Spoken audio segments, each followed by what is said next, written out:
On the first day of my marriage to Noah, my mother called the police and said I was being controlled. Emma Wicker, are you safe? Yes. Did you marry voluntarily? Yes. Has your husband stopped you from contacting your family? Mom stood outside with tears in her eyes. Dad was behind her, his face hard. Ryan glared at Noah, like he was 1 second away from throwing a punch. Lily stood in the far corner, her pretty blonde curls spilling over her shoulders. Her eyes were red too. No. Your family says you suddenly left home after graduation, cut off contact, and got married very quickly. They're worried you may be under someone's control. They just realized for the first time that I'm a person too. All right, Miss Witter. You're free to go. The second I stepped outside, Mom rushed at me and pulled me into a tight hug. Emma, what were you thinking? Do you have any idea how worried we've been? Stay away from my daughter. Noah stood beside me and asked quietly. Do you want to go? I nodded, took his hand, and turned to leave. Emma, you can't do this to me. We're your family. Yeah, they were my family. But they hadn't found me because they loved me. They found me because I was no longer the good daughter who stayed where they left her, waiting. 6 months earlier, during graduation season, they had left me behind again and taken Lily to Paris without me. That was when I finally left home for good. I hadn't even taken off my graduation gown when Ryan handed me a pair of slip-resistant work shoes. Try them on. I bought them just for you.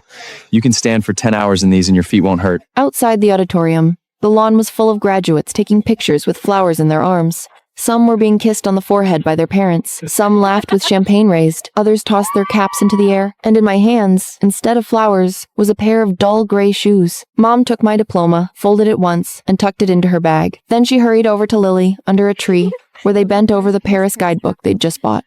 Why do I need stand for 10 hours? I found you a position at the grocery store near home. Cashier and stalker. The pay's decent. Mom, I graduated top of my class in finance. And I just graduated. Exactly. It's time you got some real-world experience. A job will be good for you. I'd been hearing that for 4 years. In freshman year, they sent me to pack boxes in a warehouse and took Lily to New York. The sophomore year, I spent every day on my feet in a coffee shop while they paid for Lily's driving lessons and drove her back and forth. The junior year, I tutored middle school students while they took Lily to Greece. And now, I had graduated. I needed to find a real job. I needed to figure out what I wanted my life to look like. But they thought I should go learn a lesson at a grocery store. Beside them, Lily spun in a circle. Mom, is Paris going to be hot? Do you think I need 2 more dresses? Buy them. Your brother's paying. This trip is for you to enjoy yourself. It's your last summer before senior year. Of course you should look your best. Ryan, you're the best brother ever. I turned to Dad. His throat moved once. Then he looked away. He never asked whether I wanted to go. I lowered my eyes and slowly put on the shoes.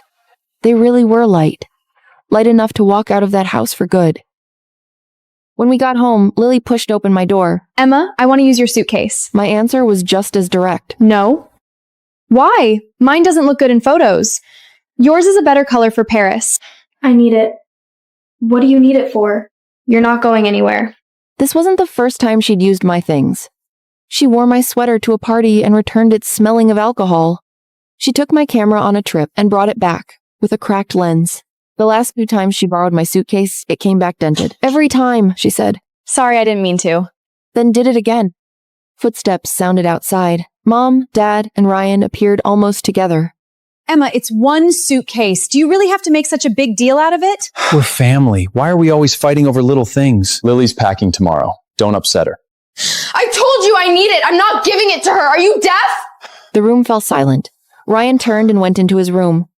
A moment later, he dragged out a sky blue suitcase.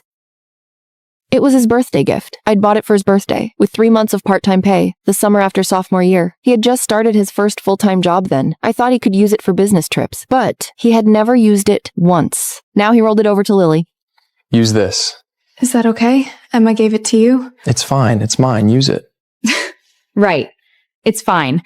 Once you give someone something, they can do whatever they want with it. Ryan finally looked at me, his brow furrowed, as if something in my tone bothered him, but he said nothing. He took Lily's hand with one hand and pulled the suitcase with the other, then left. No one called me for dinner that night. When I came out, they were deep in discussion. Light wood will look better in pictures for a lake house. I'm decorating my room myself anyway. What lake house? Dad saw me and cleared his throat. The table went quiet. Oh, right, Emma. We bought a little place by the lake 6 months ago. We'll take you to see it sometime. 6 months ago?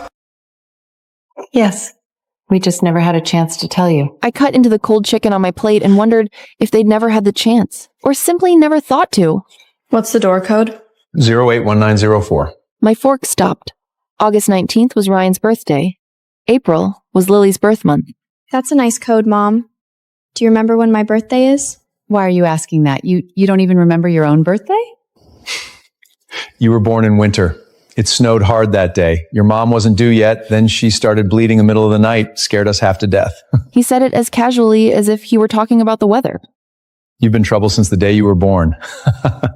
Thomas, stop! So, I'd been the problem from the day I was born.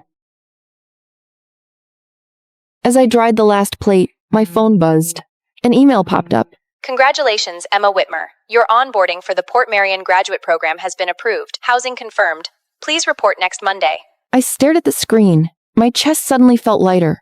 I'd waited 2 months for that email. From the campus career fair, to the online interview, to the final round, I had done it all by myself. No one knew, and of course, no one cared. I replied, I'll be there on time. I went to the University Health Center alone for the pre-employment medical clearance. The campus was empty after graduation. I stood in line alone, signed forms, took an ID photo. Who should we put down as your emergency contact? I held the pen for a long time, then I wrote down my own email address. That night, Lily was in the living room showing everyone what she'd bought. She got Mom a scarf and Dad a shirt. Mom's eyes crinkled with her smile. But when she saw me, the smile faded at once. Look at Lily. So thoughtful. She remembers to buy things for her parents when she goes out. Unlike you. You graduated, and you didn't think of us once. Where was I supposed to get the money? What do you mean by that? Are you blaming me for not giving you money? Have you ever given me any? Emma! Don't speak to your mother like that! I did nothing wrong. I'm not apologizing. That night, I booked a one-way ticket to Port Meridian. The next morning, the house was busy. Do you have your passport, your charger, sunscreen? Your first trip to Paris. Don't forget anything. Come on, the airport car is here. I pulled my own suitcase out of my room. The living room went quiet for a second. There you go again with that face. Now we can't even be happy around you? I didn't answer. I walked straight to the door. Lily saw my suitcase and paused. Emma, where are you going? Where else? Work. I opened the door. The others scoffed and followed me downstairs. Only Dad's expression changed. The grocery store was 10 minutes from home. Why was I taking a suitcase? He walked toward me quickly, panic on his face. Emma, where are you going? Downstairs, my Uber was waiting by the curb. The driver honked. Dad, hurry up! We're going to miss the flight! Dad stopped. He looked at me, then at the car. Dad! Dad closed his eyes and got into the car. I stood there and watched it drive away. Goodbye, Mom and Dad. You're going to Paris. I'm going to the station. I'm not coming back. I fell asleep the second I got on the train. When I woke up, the low houses outside had become a gray-blue coastline. Port Meridian was colder than I expected. The graduate program had arranged a shuttle. First time here? I nodded. You look exhausted. Make sure you get some rest. The internship apartment was near the university district. There was a coffee shop downstairs, a used bookstore on the corner, and a group of summer grad students living in the building next door. You're Emma, right? I'm Maya. We were waiting to eat with you. What sauce do you like? Tomato, cream, or pesto? I froze. I knew everyone else's favorites, but I didn't know what I liked. No rush. I'm a pretty good cook. You can try all three. Okay, thank you. That night, the family group chat kept buzzing. Lily sent an airport selfie. Paris, here I come. Mom sent a picture of herself and Lily. Dad was in the background, holding up his coffee cup and making a face. Ryan said, Have fun. Buy whatever you want. Mom tagged me. Emma, remember to get to work early tomorrow. Don't oversleep. I didn't reply. More than 10 hours later, Ryan sent a message. Mom, Emma's gone! Only then did they realize there was no trace of me left in that house.